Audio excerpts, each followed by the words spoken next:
The project was 105th Avenue in Edmonton, later renamed to Columbia Avenue, which ran along the north end of downtown and was meant to revitalize what was formerly a pretty industrial part of downtown. The city identified that the downtown core needed some renovation. They looked at the land use of the area and identified that they wanted to change it into a mixed-use community. It had been getting slowly degraded or downgraded in terms of its quality, and people weren't shopping there anymore. So it actually was focused primarily on becoming a walkable corridor that also included bike lanes and focused on non-vehicular transportation.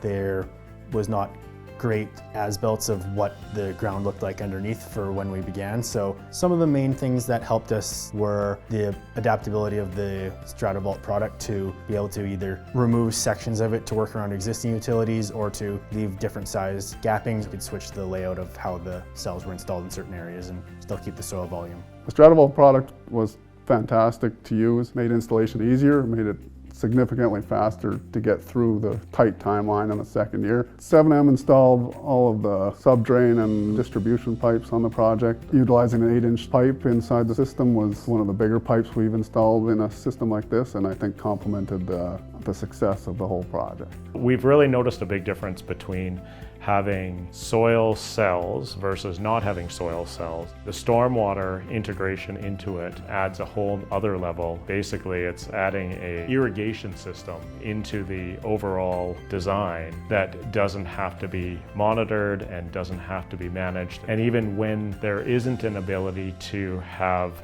stormwater going in because it's a drought session, the various different city departments can actually come and water the trees through the system as an alternative. In general, the outcome of this project turned out very well. Still to this day, we believe the area looks beautiful. The trees have grown tremendously, more than we'd see from any other trees that we planted in those years. We believe the additional water that drains into them from having the distribution pipes through the soil cells really help them grow, and as well as the large soil volume that is allowed for each tree. So when we talk about the transformation of a community, creating bike lanes and creating wider sidewalks, and then adding the tree canopies with the soil cell support underneath, made such a huge difference for the community as the mixed-use buildings are popping up all the way along, and it really is making a big transformational change for the community.